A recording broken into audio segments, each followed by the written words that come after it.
So many moons ago, I lost over 35 pounds following traditional get fit advice. I had no idea why it worked back then, but thankfully it did, and here we are today. What I want to do for you in this video is go over those strategies that I used back then to lose the weight, and then demystify them through my coaching perspective that I now have with over 8 years experience in the nutrition and exercise coaching space. Really excited to share this information with you because it really helped me and I know it will work for you with regards to weight loss. Let's get started.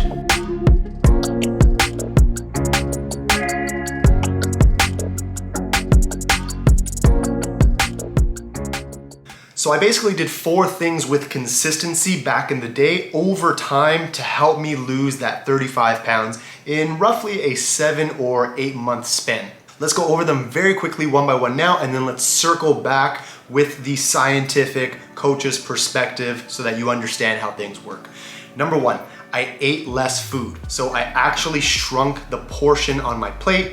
I stopped snacking as much. Number 2, I actually ate better quality foods. I went from eating things like burgers, pizzas, and pastas to eating more food that was like meat, vegetables, and then, a side of rice, potatoes, quinoa, sometimes none of that, etc. Number 3, I stopped binge drinking. Yes, I was a binge drinker at one point. During the time I gained and sustained all of that extra weight, I was working 2 jobs. I was a bartender, and I was working for a startup whose business revolved around food and drink. So not only was it a double whammy opportunity for me to be eating decadent food often, but it was also an opportunity for me to be getting into the alcohol quite a bit as well. And finally, number 4, I ran and lifted weights, so I increased my activity. I basically tried to do something every day because it made me feel good, made me feel accomplished. I'd do weights one day and I'd run the next day, and I'd kind of just cycle between those 2 things.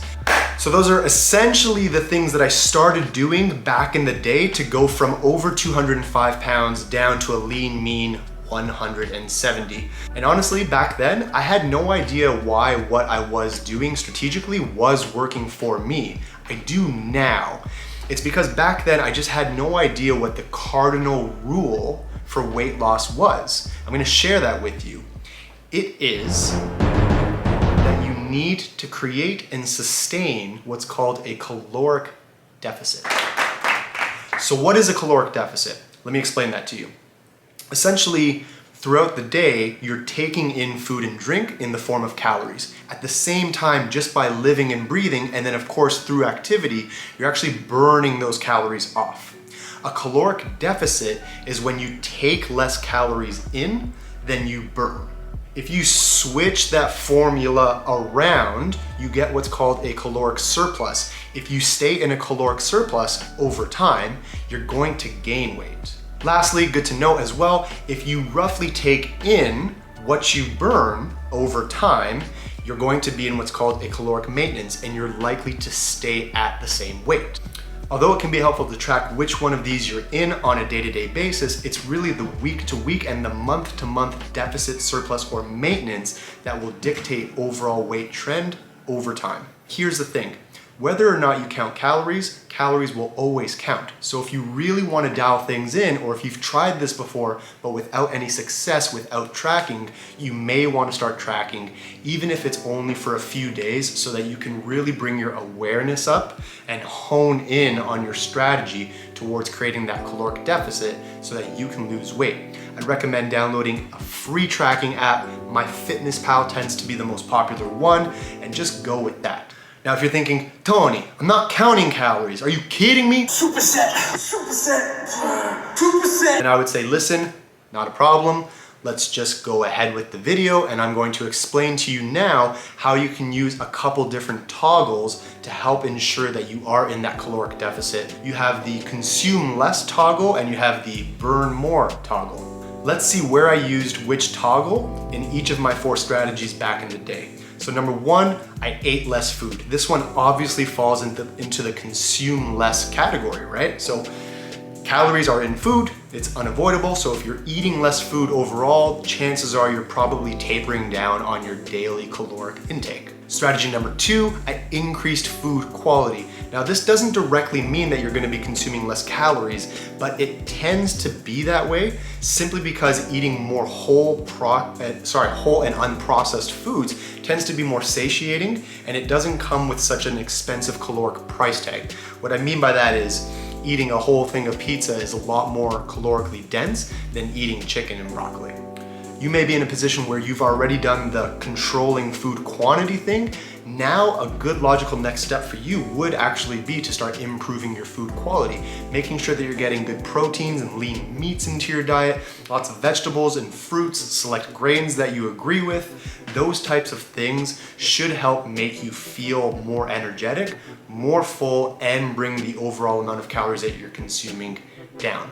The caveat to that is just with certain fats, oils, avocados, nuts, cheeses, these things are good for you and actually quite healthy for us for the most part, but it's just that they're a little bit calorically dense, so you have to be careful with your portions. That's about it. Just want to give you a quick reminder that you can and should lose weight, still incorporating the foods that you love to eat into your diet. It's more just about tapering down on the amount of these things and just bringing up the food quality a little bit more. No need, if you don't like it, to go paleo, keto, or simply just deprive yourself of everything that you enjoy. You can absolutely lose weight and eat ice cream, have wine, eat pizza.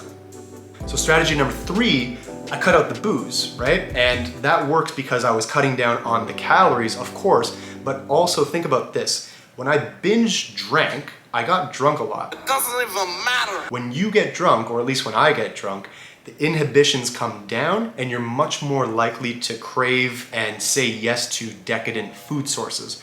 On top of that, getting drunk kind of would either lead to a hangover or regardless, a poor night sleep.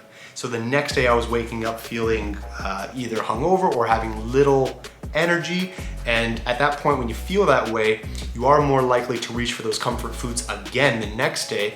And there's really a very little chance that you'll want to be exercising when you're in that state. So if you're looking to lose some weight and you are drinking a lot, consider tapering down on the booze. But what about that burn more toggle? Well, that's what the activity is for. So strategy number 4 that I used back in the day is I increased my activity. When I go for a 5K run, I was easily burning 300 to 400 calories. When I would do a 45-minute to 1 hour workout, I was easily burning 150 to 250 calories. That really can add up and help you in your effort to lose weight by creating that caloric deficit. On top of that, being active and doing these things are just good for your health. Resistance training can really improve the way your physique looks, and engaging in some kind of cardio is obviously really good for your heart and lungs. Technically, if you change nothing at all about your diet, but you started engaging in more activity, that should result in a caloric deficit, which will result in weight loss over time. Now, although you can follow that type of strategy, I don't recommend it. I absolutely do recommend that you focus on tapering your nutrition first. Here's why. It's simply way too easy to eat a lot of calories, and it's a lot harder to burn those calories through exercise. Here's an example.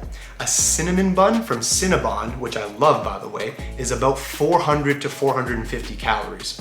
It takes me 30 minutes of intense, grueling, painful running to burn 400 to 450 to burn 4 to 450 calories. I don't know about you, but I've timed it before. I can eat a cinnamon bun in under 2 minutes easily. Exercise is fantastic for really building up your fitness and vitality, but it's a little overrated for weight loss if you ask me. So to close out this last point on the burn more toggle, with regards to the exercise or activity that you're doing, you really want to make sure that your first priority is finding some form of activity that you like. Sure, running can be great and it can burn a lot of calories, but if you can't run well, it's going to be painful.